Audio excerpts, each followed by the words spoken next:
So there is this viral video of a UK-based Nigerian couple where the woman was seen fighting the man, trying to drive the man out of the house because the man kept this secret from the woman for a long while, ever since they've been married, in fact. So there is this girl that is living with them. I think the girl is even more than 12 years old. The man told the wife that this girl is his niece. So all this while, the woman has been living with this girl and the man, and she has been living with the girl like the man's niece, not knowing that the girl was actually her husband's daughter. So not until she got to know about this whole thing and now confronted the man. And it brings us to the question of why keep that kind of information away from your spouse for that long. What could be the reason? Where did it all go wrong? Why was the man uncomfortable sharing that information with that woman? What could have been his fears? Or why would the man even ever think of keeping such an important information? Because no matter what, that is his blood. And how long will he be able to keep that information? And how have they been managing all this while that even the daughter was comfortable that they were living in the same house, pretending like the man was not her father? So this brings us to the 13 facts or 13 things that you need to know to build a stronger relationship, to keep your relationship safe. Some of you will be saying, are you a relationship expert? Don't worry. By the time you listen to these things and you put them into practice, believe me, you are there for life. That your relationship is going to grow stronger, it's going to become better, and you're going to enjoy a fruitful relationship or marriage. So let's go to the first one is build trust. Now, in everything you do, if there is no trust in that relationship has a 50% possibility of collapsing. Now, just as I will always say that most times, in most cases, love is a free gift, but trust is sometimes, almost times, end through actions done over time. So in everything that you're doing in your relationship, you need to try as much as possible to build that level of confidence, that level of trust for your partner or with your partner. Your partner should be able to look at you and say, my wife, my husband will be able to do this. My wife, my husband cannot do this. And when they say this, whether they go to the sky and they return, what they have said is the truth and it stands. So by the time you're able to build that level of trust for your partner, in fact, you guys are unbreakable. So building trust is number one and very important. The second thing is communication, or communicate with one another. Now, communication is not all about the good things. Are you also talking about the bad things? Are you also talking about those things that you feel uncomfortable discussing? Those things that most times when they raise the topic, you just shy away from. Those things are also important. So in as much as you have good plans and you communicate about those good plans, you talk about the good times, you talk about the good days, you talk about those things that make you happy. It is also necessary and important that you communicate those things that you feel are not good, those things that you feel are bad, those things that you are not comfortable with. That communication must always be there. In fact, you should discuss everything. Your partner should be able to know your in and out. When there is no secrets between partners, both partners are not keeping secrets or keeping things away from each other, then that relationship, that marriage is bound to thrive. And it will thrive up to the point that you build that unbreakable bond. The third thing is make time for each other. Now, we are in a very busy world. We are in a world that we from morning till night, we are so much engaged with different activities, from work to school to every life hustles. And if we are not careful, we find it difficult to create time for our partners, because most times we always feel that they are always there. In fact, we feel that they are there for us and they are there for us. So we will not make that extra effort to create time, to spend time with them, quality time with them. Because especially when children start entering into the relationship or into the marriage, before you know, that distraction, that the concentration or the attention shifts, maybe on the part of the husband from the wife to the child, or on the part of the wife from the husband to the child. So before you know, the people in the relationship or the couple or the partners no longer spend time together, no longer have time. Sometimes it could be because of work. Sometimes it could be because of school. Sometimes it could be because of any other engagement, especially when you feel so much attached to those things.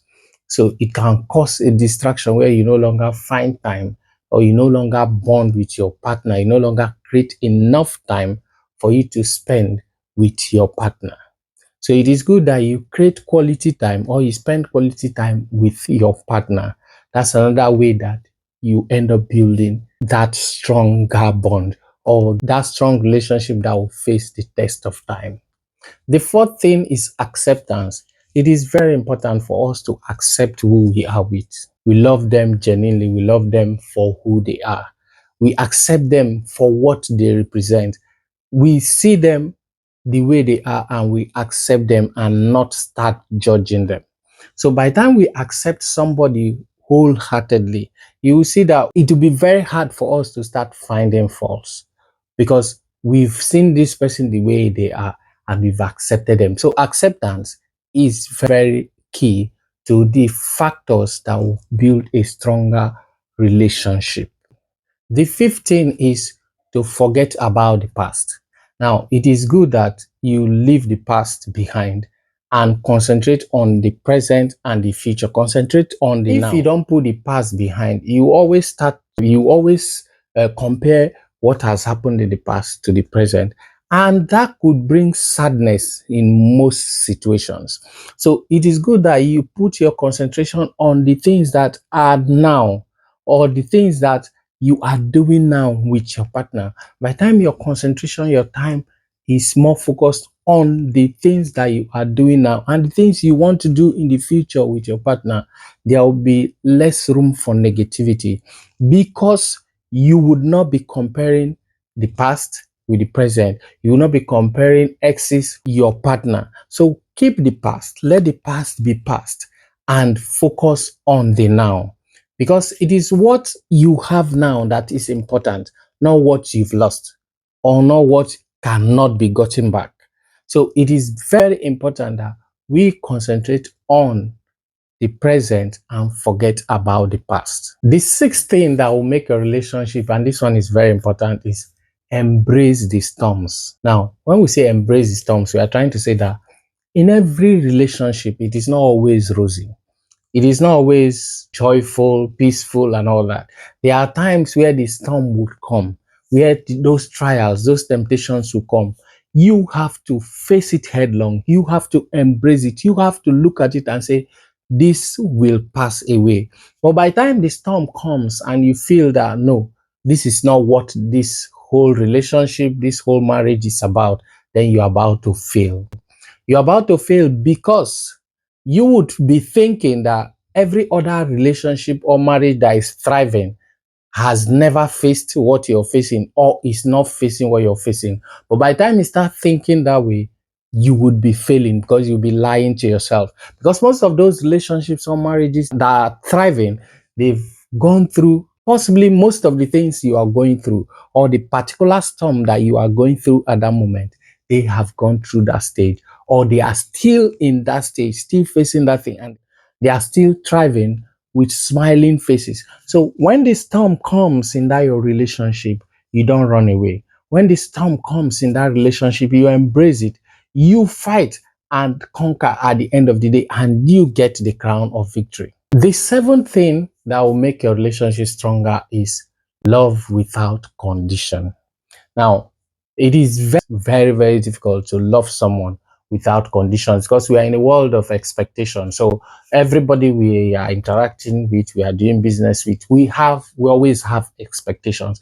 And that's why most times we get disappointed too. So when you love unconditionally, when you love your partner without conditions, without expectations. Without, when you want to do something good for them, you don't expect them to do something of the same magnitude or something similar, then you are on your way to succeeding in that relationship.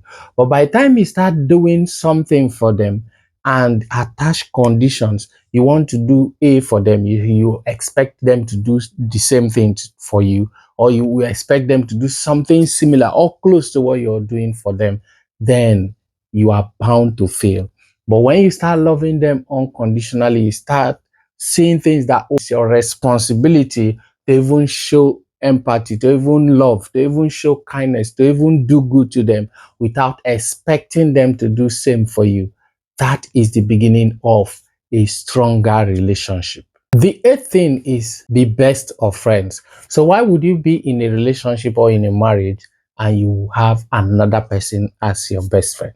Because for the story of the couple in the UK, if the wife and the husband were best of friends, I don't think the husband should be keeping something away from the wife. Because your best friend, possibly, if I understand or if we understand what best friend is, should be that kind of person that you're comfortable with, that you can share any information with, and you feel that person will not betray you. So if you are in a relationship or you are in a marriage, your partner should be your best friend, that person that you can rely on, that shoulder you can lean on, that person that you can tell anything. You can share any information with that person, no matter the situation, no matter how the person will react. You are always comfortable sharing such information with the person, because that person, you feel you don't have any other person that you can share that information. That is your best friend. That is that friend that you feel you can rely on. That's that person you feel that would always have your back. That should be your partner. Because by the time you start keeping best friends outside your marriage, outside your relationship, you're giving room for third parties. And when third parties come, they can never understand the situation the way you do.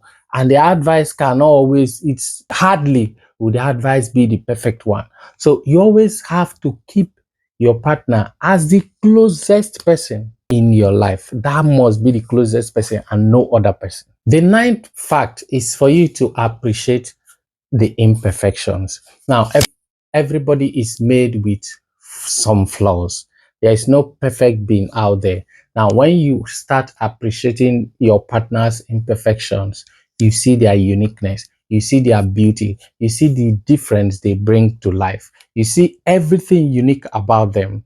So you must learn to see that imperfection, that thing that you feel is driving you away or is trying to push you away, as what makes that person unique and different from every other person. So you must learn to embrace those imperfections in your partner. The 10th thing is you have to respect the need, your partner's need for space. So most times when we are in a relationship, we feel that we need to always cage our partner, we need to always be in their space, we need to always follow them, do everything that they are doing, be there in order for us to protect what we have.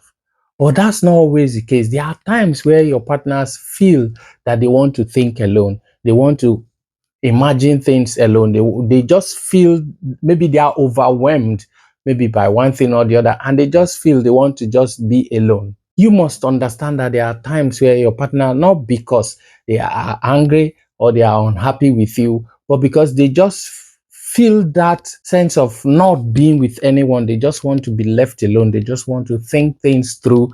They just want to be in their head, trying to manage situations, trying to see how they can sort things out. That's not because they are trying to stay away from you or they are trying to create another bond with someone else, but they are just try to see. Sometimes they don't even want to bother you. They just want to see how they can solve that thing themselves and not get you involved and not get you troubled about what maybe they are going through in their head or what is happening around. They just want that space to be able to sort things around. So when you practice this thing, trying to give your partner, sometimes give them that space, you would see that they will come back as a better person to you and they will even act better. But when you try to always be in their space, especially that time when they need that some level of privacy, you always see that there will always be clashes. So you must learn to understand when your partner needs that space and respect that time and give them just that time, and you would build a very strong relationship. The 11th thing is don't make your partner uncomfortable no matter what happens. Try as much as possible to make them comfortable around you, to make them feel safe around you, to make always want to bring that information when they go outside and they get anything. The first person that comes to their mind should be you. The first person that they want to relate with should be you. The first person they want to do anything, whether good or bad, discuss anything, whether good or bad, should always be you. And you too, you must learn to accommodate your partner. So sometimes the information they are bringing, the conversation, the business, the dealings, or the thing they want to do with you is something that you are not okay with. But sometimes you just need to what? Compromise to make them comfortable. By the time both partners are trying that hard to make each other comfortable, you get to that point where there will be this understanding. And immediately that understanding is there will be less issues or less problems in that relationship. The 12th thing is never compare your partner with anyone, whether be it your ex, be it your parents, be it your siblings, be it your friends, be it anybody. That's a point when you start comparing them with other persons. Sometimes it could make them feel less of themselves. It could make them feel that they are not doing enough. It could make them start feeling that you are not happy with their efforts or you don't appreciate what they do. So you don't give room for that comparison.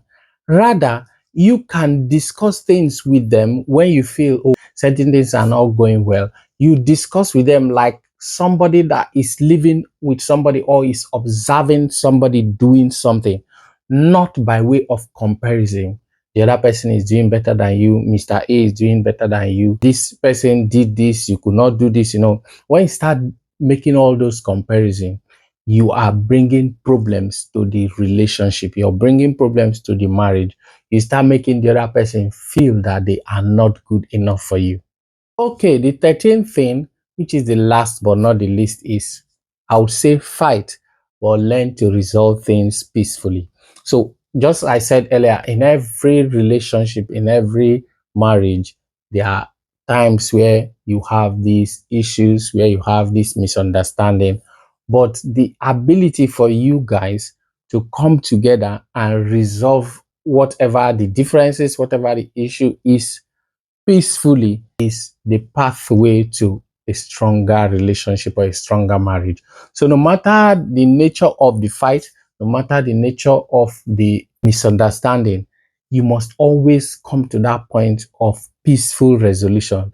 That point where both parties will come together and peacefully deliberate and come to a compromise, come to an agreement, come to an understanding.